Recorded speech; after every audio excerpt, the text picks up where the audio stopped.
यह कोई अपडेट नहीं, लेकिन एक क्लियर इंडिकेशन है जिसको सीआईएससी ने पिछले दिनों अपने वेबसाइट CISE.org पर बोर्ड एग्जामिनेशन 2024 को एनालाइज करते हुए एनुअल रिपोर्ट जारी की है। और यह एनुअल रिपोर्ट देश भर के सभी स्कूलों को भी बहुत पहले भेजा गया था, और अब जबकि हाफ ईयरली एग्जामिनेशन सामने है, सभी स्टूडेंट को बताया जा रहा है कि आखिर बोर्ड स्टूडेंट क्लास में कौन कौन सी गलतियां करते रहे और वही गलतियों को बोर्ड एग्जामिनेशन में दोहराते रहे, जिनसे कि बचे जाने की जरूरत है। सीआईएससी ने अपने पूरे रिपोर्ट में यह कहने की कोशिश की है ICSE class 10th and ISC class 12th के लिए जो मैसेज दिया है कि स्टूडेंट को जो उसके बोर्ड एग्जामिनेशन के क्वेश्चंस हैं 2024 के, जैसे कि हम 2024 के अगर इंग्लिश के क्वेश्चन पेपर को ले लें तो यहां पर 2023 की तुलना में वर्ड लिमिट को कम किया गया है। तो अक्सर स्टूडेंट के साथ यह गलती होती आई है कि उन्होंने वही वर्ड लिमिट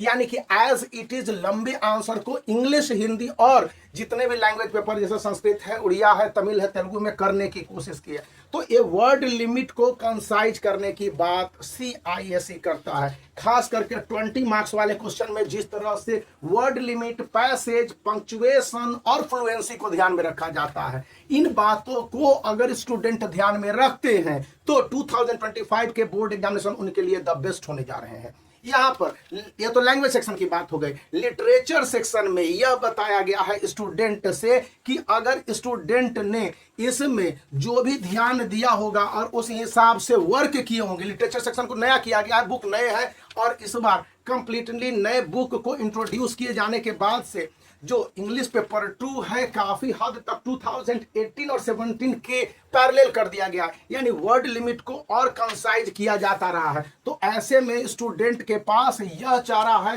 कि वे ट्रेडिशनली क्वेश्चंस के आंसर को देते समय इस बात का ख्याल रखें कि टू द पॉइंट स्टूडेंट के थॉट और फैक्ट दोनों को असेंबल करते हुए पहले अपने आउटव्यू को लिखें, फिर फैक्ट या जो कंसर्निंग आंसर है उसको अंडरलाइन करते हुए एक कंक्लूजन जरूर दें। इंग्लिश में यहां पर मैथमेटिक्स के लिए जो बातें कही गई हैं कि यदि स्टूडेंट को क्वेश्चंस दिए जाते हैं और उनके आंसर उसको निकालने होते हैं तो ग्राफ वाइज एनालाइज करने के बाद इसके डिटेल देना और फिर इसके सॉल्यूशन को आपको प्रेजेंट करना ही होगा। अगर ऐसा करते हैं तो फुल मार्क्स दिए जाएंगे, या फिर जिस तरह से क्वेश्चंस के आंसर होते हैं उसमें स्टेप वाइज आंसर को देते समय उसको मेंशन करना होगा कि किन किन पॉइंट से ये आंसर लिए हैं। अगर ऐसा करते हैं मार्क्स आपको मिलेंगे मैथमेटिक्स में और पूरे मार्क्स मिलेंगे, फुल मार्क्स, या फिर ऐसा नहीं करने पर मार्क्स काट लिए जाएंगे। आप CISE.org पर स्टूडेंट रिपोर्ट 2024 बोर्ड एग्जामिनेशन को देख सकते हैं। अब मैं फिजिक्स की बात कर रहा था। फिजिक्स में